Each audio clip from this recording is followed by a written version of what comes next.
It's 7:30 a.m. in the Swaziland capital, Mbabane, and school bus driver Lawrence Msibi is on his first run of the day. We are on our way to Iveni, which is our first pickup of students to Waterford.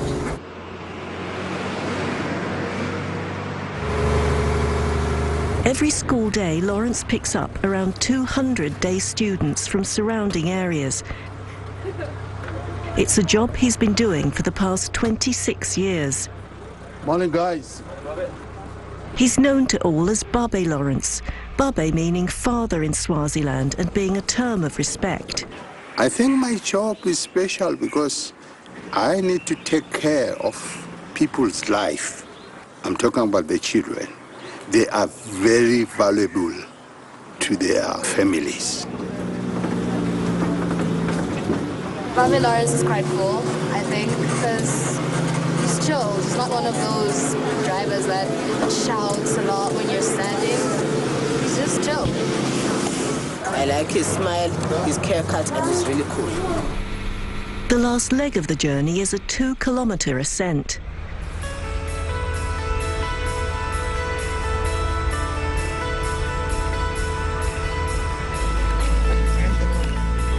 Lawrence's destination is Waterford, one of the most famous high schools in Africa. It's produced actors and academics, writers and politicians. The location, a hilltop in the smallest country in Africa, may seem strange for a school of international standing, but it's no accident that Waterford was built here just over 50 years ago. Swaziland is landlocked and almost entirely bordered by South Africa, which then had a policy of segregation known as apartheid. Blacks were discriminated against in every possible way and denied all but the most basic education. Waterford was set up in direct opposition to that policy and became the first multiracial school in southern Africa.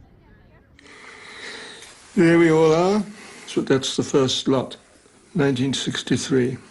Michael Stern in the middle there, founder. Tony Hatton was among the school's very first teachers. We had 16 boys, but it was about half white, about 25% black, and about 25% either coloured or Indian, as the words go. Michael Stern, the English founder and first headmaster, had been teaching in South Africa and seen the injustices of apartheid at first hand. Swaziland, just across the border, seemed the ideal location for the multiracial school of his dreams. South Africa disliked Waterford intensely, to some extent feared it, I think. They made life as difficult as possible. We did lose a number of children. They went home for the holidays and couldn't get back because their passports were confiscated. One actually had it endorsed, valid for all countries except Swaziland, which was very vicious, very vicious. Waterford's original school buildings are still in use today. They were designed by acclaimed Portuguese-Mozambican architect Pancho Guedes, who gave his services free of charge. Guedes also changed the school's history when in 1966 he requested his daughter Lonka become a pupil, and so Waterford started taking girls. During the 1970s and 80s, political passions ran high. The school became a haven for the children of leaders of the anti-apartheid movement, among them the daughters of Nelson and Winnie Mandela. Oh, didn't know that was in here. Here's one of my letters from Zinzi Mandela. Written from Brandfort, which is where her mother was banished to under house arrest. With love from Zinzi. And then P.S. Do you still like teddy bears? Lawrence joined Waterford 6 years before the end of South Africa's freedom struggle and regularly collected students from Swaziland's airport. All we were doing is just to keep them warm and to keep them safe. It was still during the apartheid time, but when they come here, it wasn't working like that. The blacks were together with the whites.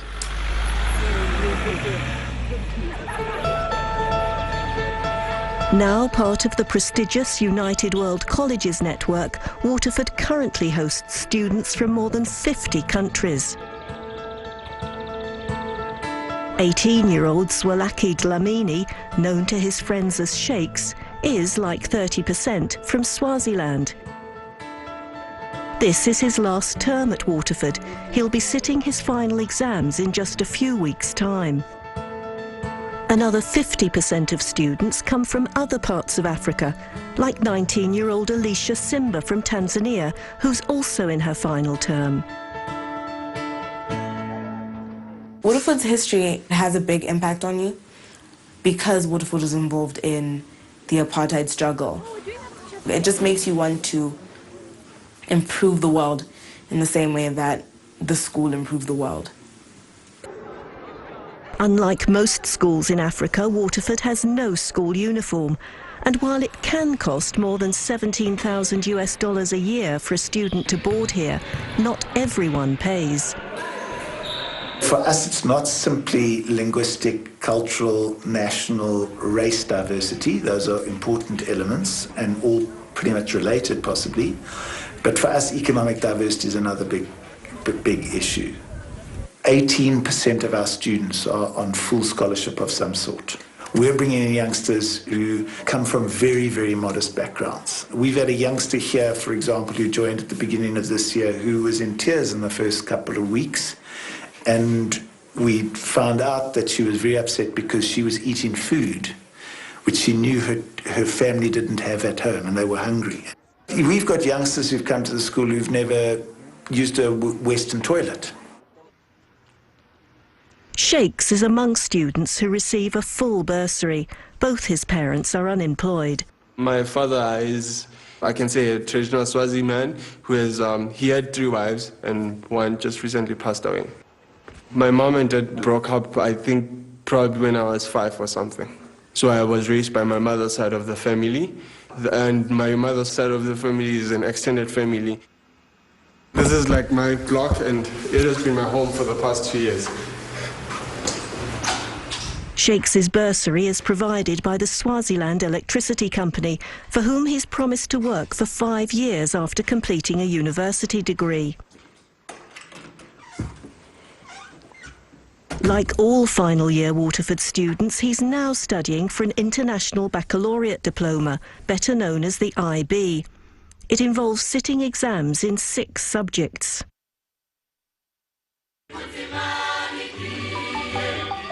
But Waterford isn't just about academic pursuits. Students are encouraged to expand their horizons and take part in a range of extra activities. I've always loved singing, and coming to Waterford, finding a choir was one of the greatest things that I found. Graduation day is in just over 5 weeks' time, and being picked to perform at the event would be an honour. Sheikhs wants to ensure his voice is in top shape when auditions are held later this week.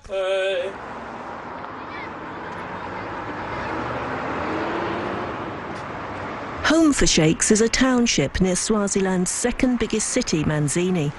I go home during the end of term holidays and during the midterm break, and sometimes if I miss my family, I go home anytime, because like home is close for me, like it's just like 45 minutes away.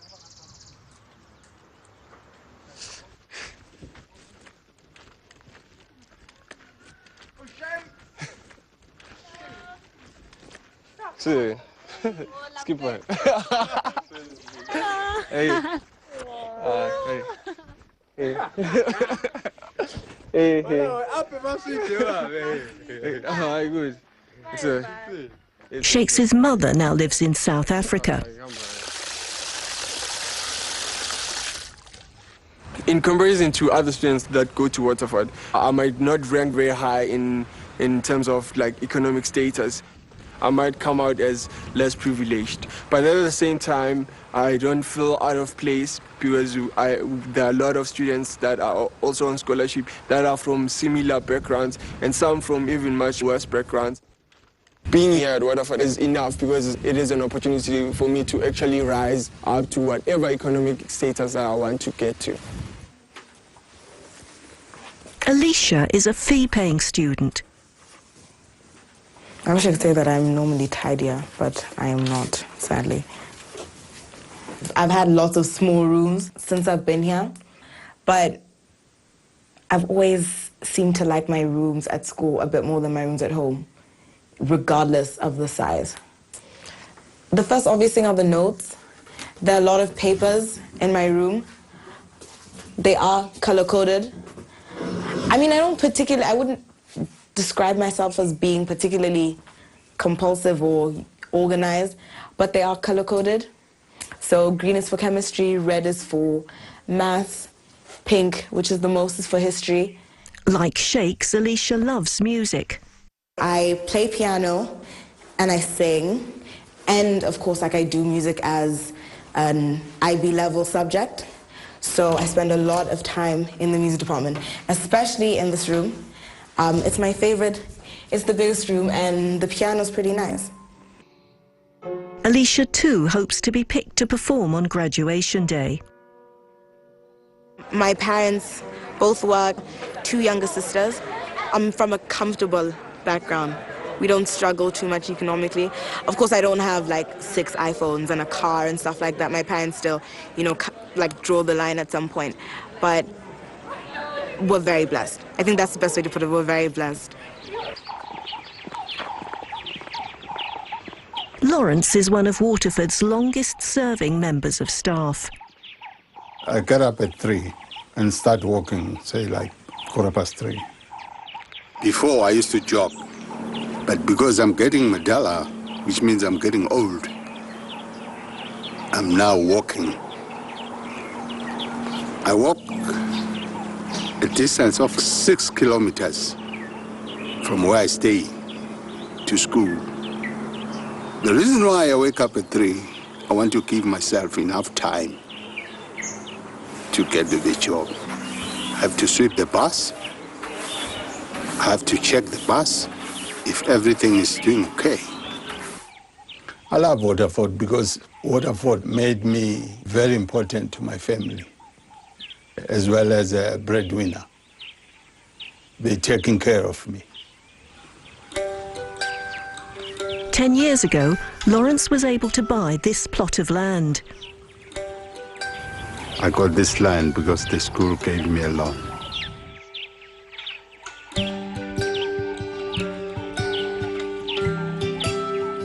It helped me a lot because I didn't have enough money. It helps my family because they are able to settle themselves and to stay.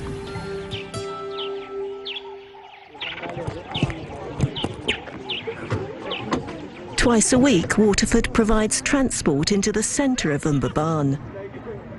It's a chance for students to get out of school and get to know a country that's unique in Africa.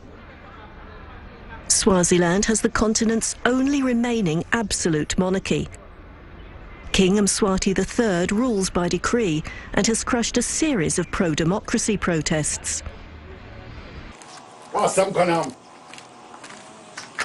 As well as being Waterford's bus driver and transport manager, Lawrence is a member of the King's Regiment. Being the King's Regiment, you need to love your king. I love the king so much.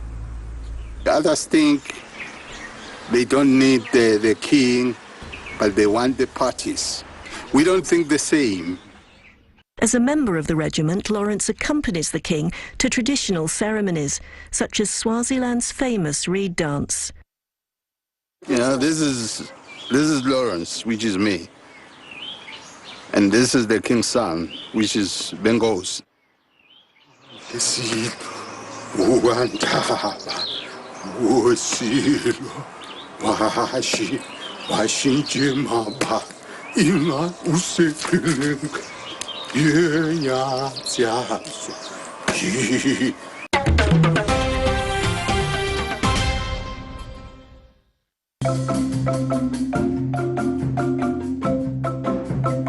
With graduation day now just 5 weeks away, rehearsals are in progress in Waterford's music block.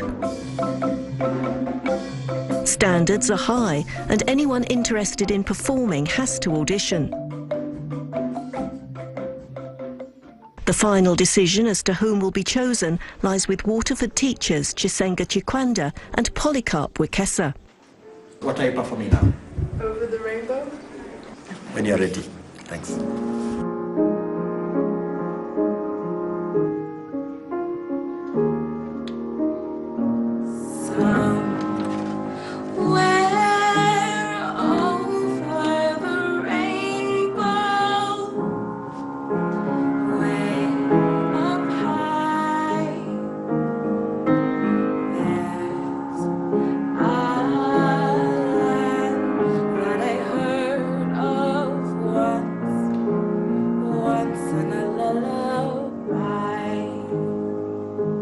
It tends to drag, you know. I felt it tended to drag. And we've got almost 35 days ahead of us. So if we get selected, I hope that you will have perfected the song by then, all right? Thank you very much. Next up is Shakes. He's performing a duet with Finnish final year student Matilda Mahn.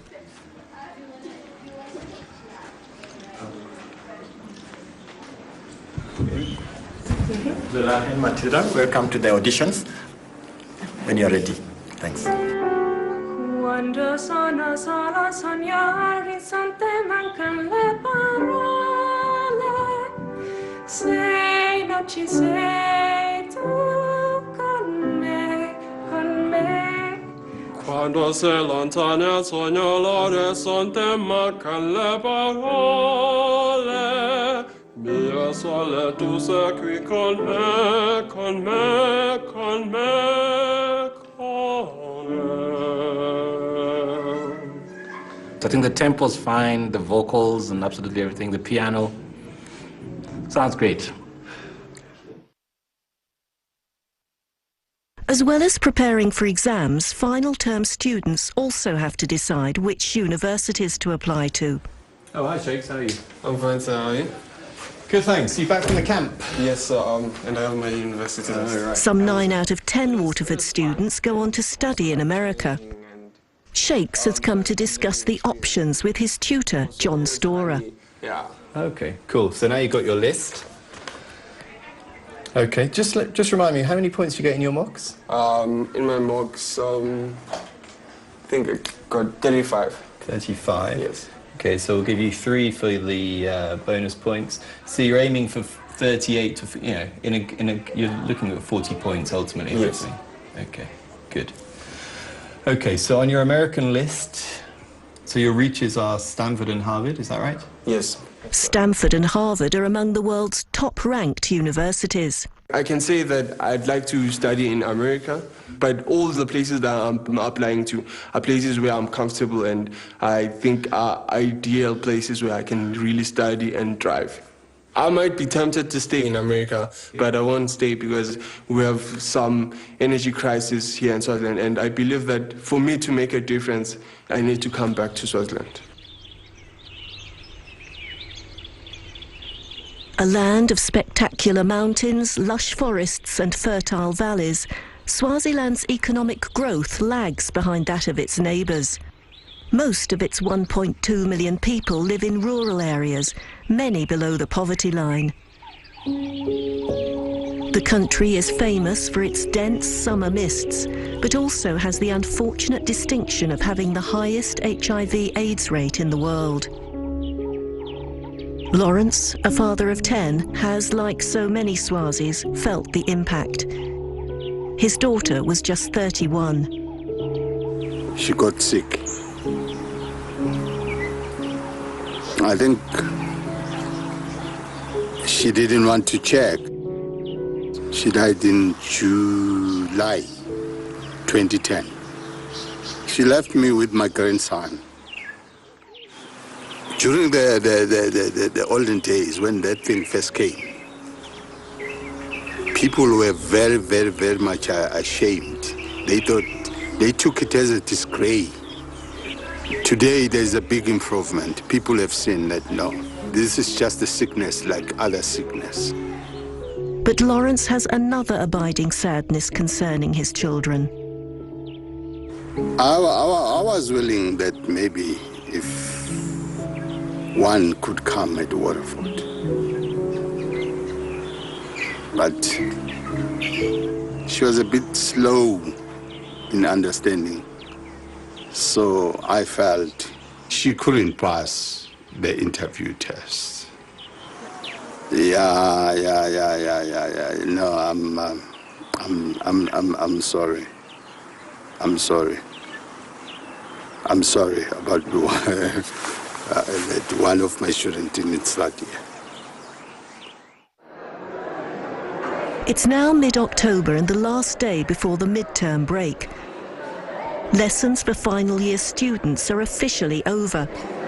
You should. I want to. When school resumes, there are exams.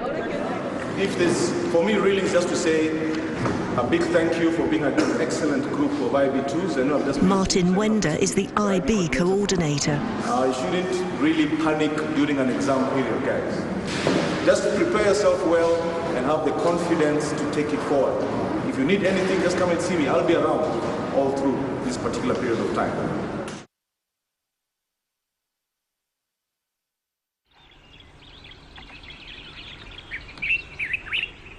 Today is the last day at school for Waterford's final year students, and the graduation ceremony is being held tonight.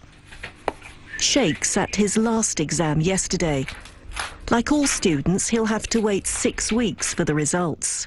My exams were okay.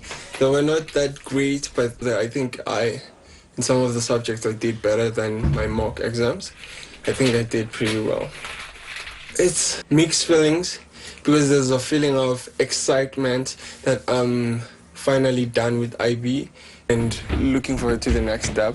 And then there's also the fact that everyone is going their separate ways, and some of the people that I've lived with for 2 years, I may never see them for the rest of my life, which hits very hard. Alicia still has one more exam to go. I'm writing music today. I feel very, very scared about it, I won't lie. But the majority of my exams went well. Obviously, not chemistry, but as in the majority of them went pretty well. I've been here for 7 years, started when I was 12, and I am 19. When something's essentially been a part of you for so long, I'm starting to realize that, I can't really imagine what it's like to leave it. Waterford has definitely taken care of my whole person. But Waterford's final year students are not the only ones thinking about moving on. I'm above 60 now, so in Swaziland, the law says when you are 60, you should retire.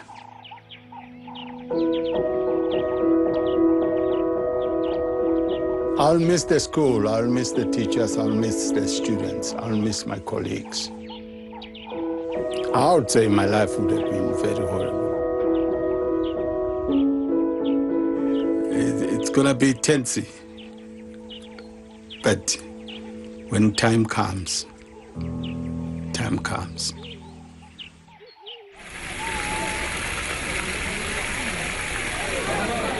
It's now nearly 5 p.m. and students and guests are gathering at the graduation venue just outside Mbaban. My last exam was very good. Everything that I had studied came on the paper. I'm feeling a lot better than I was feeling in the morning. I'm so excited to have everybody's looking so handsome and so exquisite. It's so great. Alicia is to sing while the guests have dinner. Matilda and Shakes are to perform at the finale of the ceremony itself. This is my first solo performance in front of so many people. I'm a bit anxious, but I'm also looking forward to it. By now, parents are arriving in their droves. They've come from many parts of the world. Alicia's mother and younger sister are already seated inside. Shakes is looking out for his father, who's promised to be here. But minutes before the ceremony is due to start, Shakes gets a call. My father is not coming anymore because there are some family issue that he had to attend to quickly. So that just happened suddenly, so he had to go. A bit sad, but it's okay.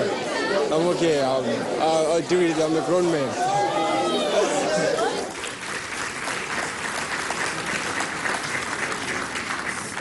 Zwelake Dlamini.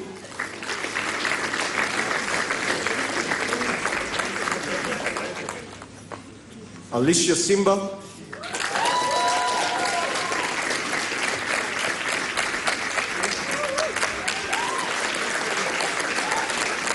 The presentations and speeches over, it's finally time for Shakes and Matilda to sing their duet.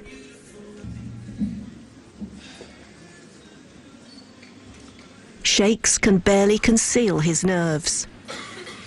Hello guys. And this is for you guys. It's time to say goodbye.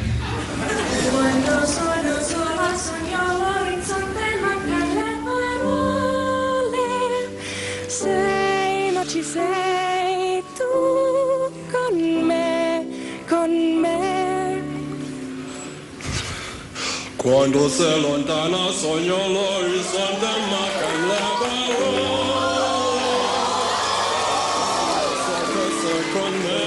con me, tu mia luna, tu sei qui con me, mio sole, tu sei qui con me, con me, con me, con me. Time to say goodbye. Waterford has helped me in every sort of way to actually put me in a position to turn my dreams, such as probably going to Harvard, into a reality. It's given me friends, it's given me family, it's given me support, it's given me challenges, it's given me everything that makes up a life. It's going to be time to say bye-bye. Still alive. It's good to say bye-bye. Let's hope we'll meet again.